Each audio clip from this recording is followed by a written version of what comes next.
speaker. So if our next speaker is Kathryn Hamilton, who will be giving a presentation about the B-spline. Oops, sorry, I have the title there, but things. Well, it's written there. So Kathryn, please, the floor is yours. Thank you very much, Robin. Can everybody see my slides okay? Yes. Yep. Wonderful. So today I'm going to give you a quick demonstration on how to carry out B-spline atomic R matrix calculations on the AMOS gateway. And just as a quick overview of this talk, first of all, I'll give you an introduction on who uses electron collision data and how we typically generate this. I will then specialize into one particular method, which is the B-spline atomic R matrix code, and I will highlight some of its applications. Then hopefully things will go to plan and we'll have a short demonstration on how to carry out such a calculation on the AMOS gateway. And finally, I'll let you know some of the future directions of the project and the improvements you can look forward to. So I'm sure most people are aware, but for those who aren't, Oleg Zatsarini, our colleague and the main developer of the B-spline R matrix code, sadly passed away on the 2nd of March this year. But Oleg has been involved with the Gateway project from the start, and he was very keen to make BSR more accessible to a wider range of people. And just to continue his legacy, we are still committed to developing the BSR interface on the Gateway. So first of all, I'd like to establish who uses electron collision data. So it's not just atomic physicists who are interested in generating electron impact, excitation, and ionization cross-sections. These cross-sections are needed as input for plasma models. And this can vary from laboratory plasmas and discharge and lighting. So we might need rubidium cross-sections for a diode pumped alkali laser. We might need cesium cross-sections for an excimer pumped alkali laser. For plasma thrusters, we want cross-sections from elements like xenon and iodine. For astrophysical plasmas, we might need carbon, oxygen, and iron. And then we also have plasmas in planetary atmospheres. So the point I'm really laboring here is that everyone in the audience here at the GEC has some kind of interest in these electron atom cross-sections and would ideally like to be able to know a little bit more about how to generate them. So the two main ways we use to generate this data is either through experiments or calculations. And experiments are typically seen as the gold standard, so we've seen it with our own eyes, what these cross-sections are. However, there are very few experimental groups capable of doing this. The equipment is very large, and often for plasma models, we need absolute numbers, and absolute calibration can be difficult for experiment. Therefore, we might turn to calculations to produce our cross-sections instead. And while I said the equipment for experimentalists was large, it can also be for theoreticians too. So if we want to run an absolutely general multi-electron calculation, we might need to use high-performance computing resources. For something more simple, we can run it on our laptop. But what the great thing about the AMOS gateway is it can enable you to run one of said general-purpose multi-electron calculations that needs HPC resources through your own browser on your laptop. So it's really removed one of the large barriers to entry to running this kind of calculation. And the method I am going to focus on today is the B-spline atomic R matrix code, or BSR. So BSR solves the close coupling equation in the R matrix paradigm. So we divide configuration space into two regions. We have a fully multi-electron inner region, which is very complex, and then an outer region where we have one electron that's sufficiently separated from the rest. And BSR just focuses on the treatment of the inner region problem. And you might be aware there are many different R matrix codes which do tackle this problem also, but BSR has two defining characteristics. So firstly is its use of non-orthogonal orbitals. And that means that we can have a high level of accuracy even with compact configuration expansions. It also helps to reduce the pseudo-resonance problem, which can sometimes plague R matrix methods. Secondly is the use of a B-spline basis. So B-splines have excellent numerical properties, which we can take advantage of. And this also helps with reducing the buttle correction problem too. So if you're interested in finding out more about the mechanics of the code, you can follow the link to the original CPC paper below. So what can we apply BSR? What kind of problems can we treat here? Well, as a general code, we have tons of things we can look at with BSR. So we can look at electron impact, excitation, and ionization with many electron atoms or ions. We can also treat photoionization processes, and we can also do some kind of atomic structure information too, such as energy levels and oscillator strings. So two things I'd really like to highlight are that there is a fully relativistic Dirac B-spline R matrix code available. And you can see on the right the little figure, the comparison of bright Pauli R matrix, CCC, DBSR, and experimental data. And that BSR can also be applied to the treatment of truly complex systems. So you can see the 3D distribution of low energy electron impact ionization of argon, and the really nice agreement between BSR and the experiment. And you might be thinking, electron scattering off a closed shell system can't be that complicated, but with excitation and ionization, we can open the 3p shell, and that leads to lots of complicated angular momentum couplings to try and handle. At the GEC, we have examples of two recent applications for BSR. So in the very next talk in this session, class will mention some of the calculations we've done for electron collisions with ytterbium. There's also an abstract for electron transport and negative streamers in indium vapor. This work, I believe the poster isn't available, but it should be forthcoming in plasma sources and science and technology in the next couple of weeks. I've also included a link for the topical review paper, although this is nearly 10 years out of date, so there have been many more BSR publications in the intermediate period. And if you'd like to use some of the BSR data, quite a lot of it's available on the LXCAT database. So traditionally, if you wanted to run a BSR calculation, the first thing you'd have to do is download and compile the code. And if that was any time before the last year, that would mean getting access to the CPC article, downloading all the source files from there, compiling about 5 or 6 different libraries, compiling then about 10 or 12 different modules on your specific operating system with your specific compiler. So this is obviously a very large pain. And for somebody who's maybe not so computationally minded, this first step is also the final step because it can be quite difficult to do.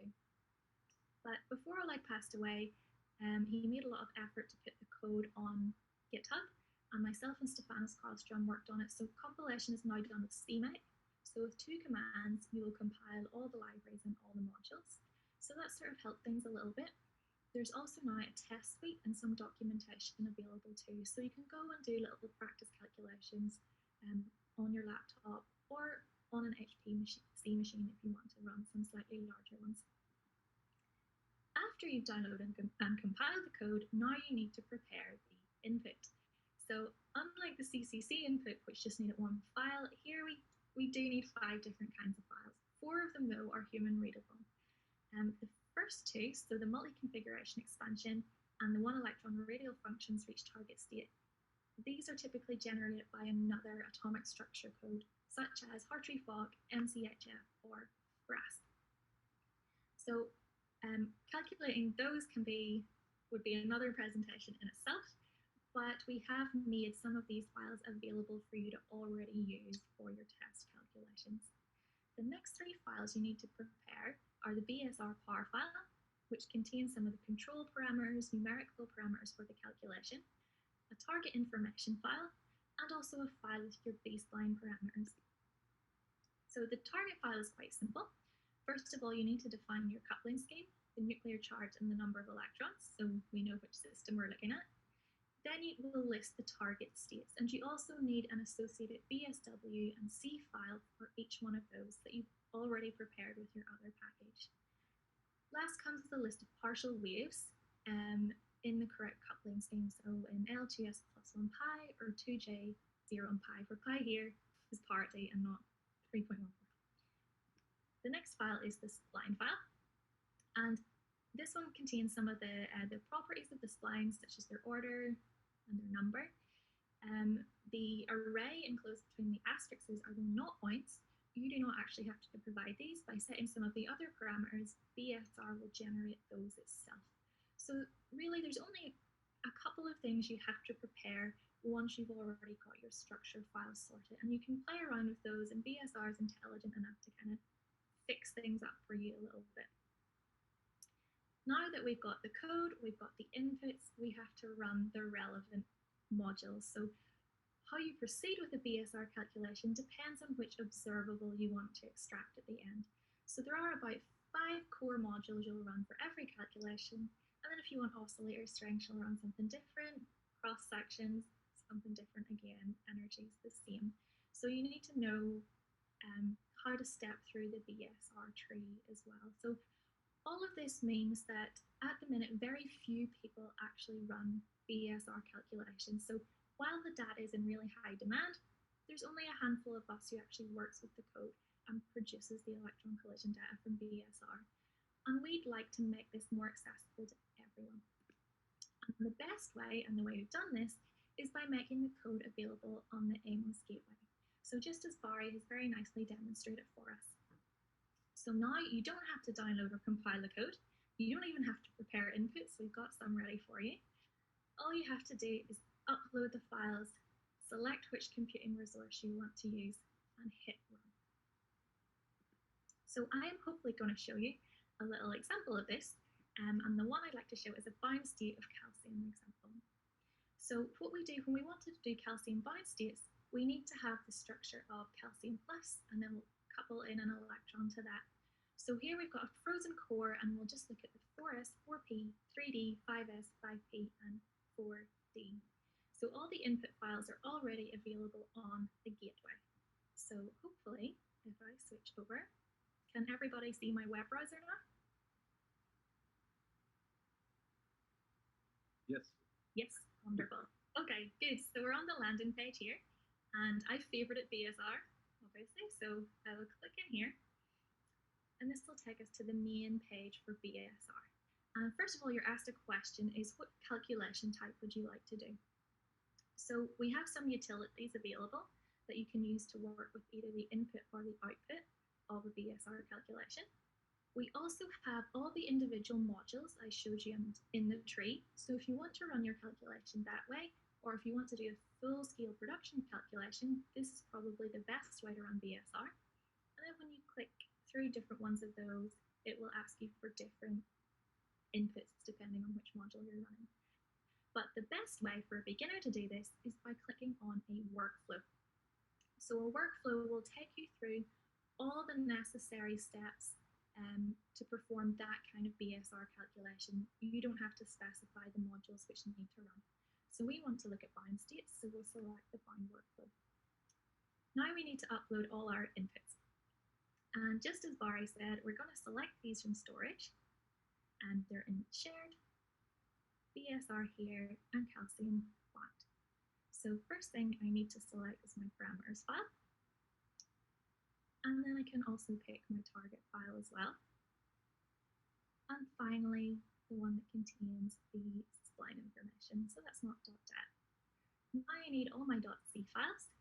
At the minute, unfortunately, you can only select them one at a time. So you'll have to bear with me while I do a lot of clicking here. So good job, I only picked 6 states and not more.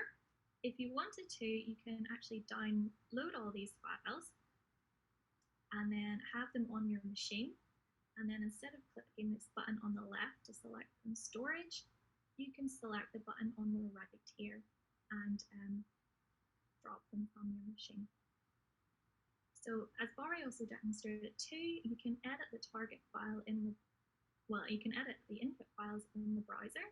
So I could upload all these files and decide, you know what, I don't want to run all 6 of these states.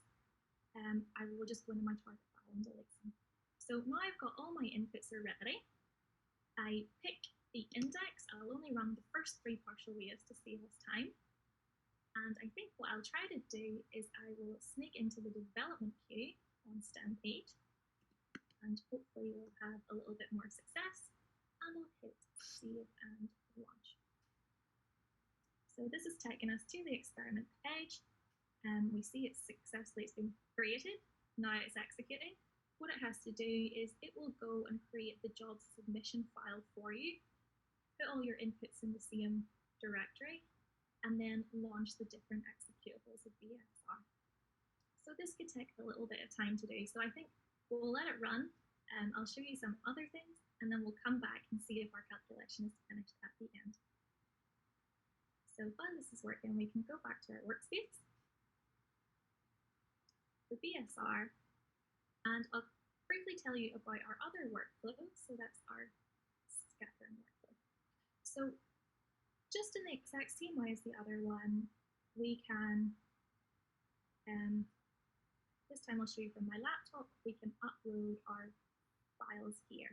So these are ones I have prepared earlier. I've just made a little small example.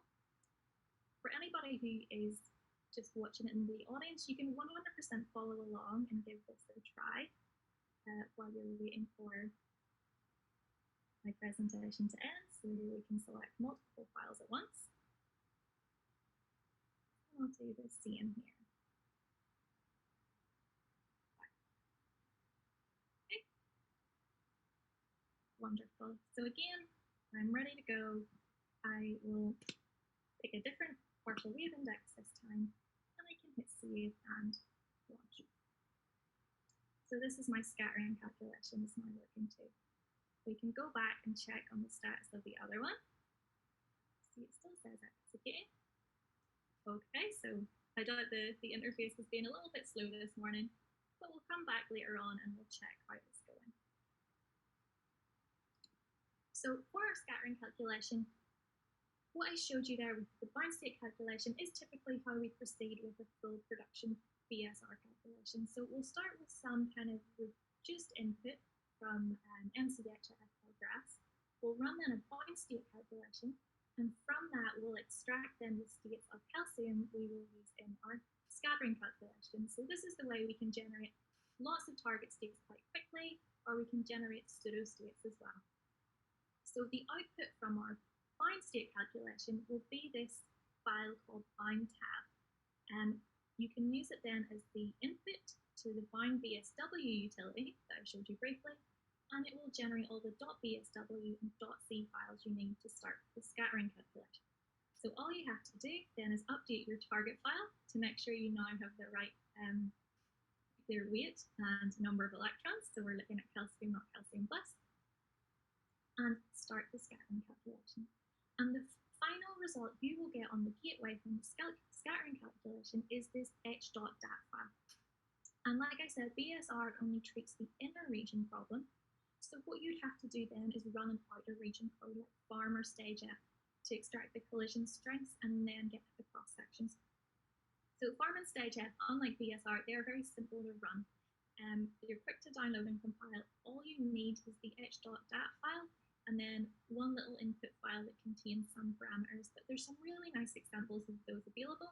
And there's actually, I think it was published in 2019, a new version of parallel stage F. So there's lots of documentation available for that one. If you want to find more documentation on BSR, you can get it on the gateway. So as Barry showed on the code overview page, there is a section for BSR. It has links to the CPC. It also has a link to the GitHub page, which has the most up-to-date documentation there. You can also email us if you're really stuck and need more help. You can email Klaus or I individually, or you can also email the easier to remember bsr@direct.edu. So we check that quite frequently. The BSR implementation on the gateway is kind of in its infancy. We're in the early days here, and there are a lot of things that we would like to improve and extra functionality we want to bring to you.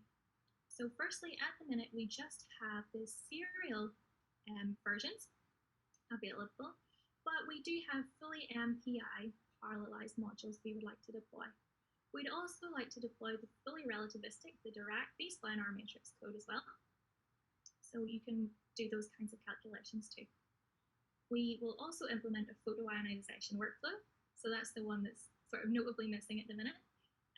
You'll have the option to restart from previous calculations, and we'll put up some more examples and utility flows just to make life easier.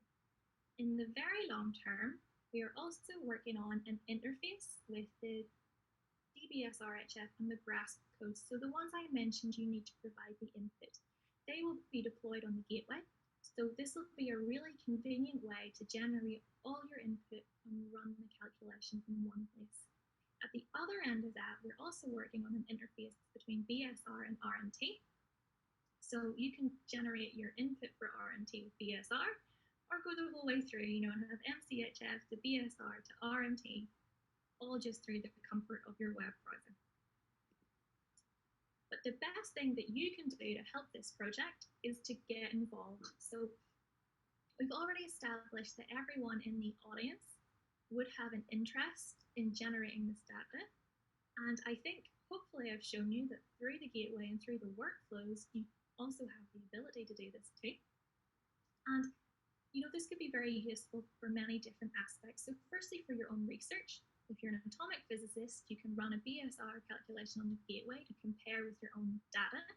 If you're a plasma modeler, you could generate simple input for your models and see which details are important to include in the atomic collision model. Maybe you don't have time to do this yourself, and instead you could use it for training. You can ship out your postdocs, PhD students, undergraduates, tell them to run BSR calculations on the gateway. I think personally, getting to know more about the atomic structure and collision physics has really helped the work I've done in time dependently as they're atom interactions. So hopefully for them, generating some electron atom collision processes could really help their understanding of the plasma model. And finally, electron scattering comes up a lot in quantum mechanics or atomic physics courses. So with the institutional login, this is something you could use BSR on the gateway as a kind of interactive investigation for your students to really look at some of these, the scattering process as part of some of their courses. And then finally, once you've done that, it would be great if you could send us some feedback. So your thoughts on the interface, what worked, what did not work, what you would like to see added to make things more useful for you. So let's go back and check very quickly on this calculation. Okay, wonderful, it has completed. So that wasn't very long. And our output file here, as I told you, is this bind tab file. So it will come up here at the top of the screen, and it will download. It's a nice human readable file. If we open it, hopefully you can see here. So I only gave you in the workflow the first 10 states will pop out, the first 10 lowest energy states. I will change that to give you more. I just made it short today so that the demonstration would go through. The ground state energy I checked is within 0.5% of the NIST value, so that's pretty good. And then the spacing between these states here is reasonably good too, but you probably want to run a slightly larger model if you want something that's publication worthy. And I also noticed I haven't included the last little bits to give you your energy in EV or in centimeters, but that's something I can update too. So I'd really encourage everybody to give a try, give this one a go, compare your values of NIST and see what happens. So last little bit then of the presentation. I just want to stress that, this is a lot easier. There's no embarrassment because you can do it through your own browser, upload the files. If it fails, nobody else is going to see, you can try again. Or if you're really interested in doing this and just need a little bit more help, then reach out to us at those email addresses and we can arrange a Zoom call and walk you through how to get started on the gateway. We'd absolutely love to have more people involved in this project and using the BSR code. To finish off then, I would like to thank the organising committee for inviting me to give this presentation. I'd like to acknowledge the computational support from Exceed and from TAC, financial support from the MSF and Drake University. And thank you all very much for your attention. Do we have any questions?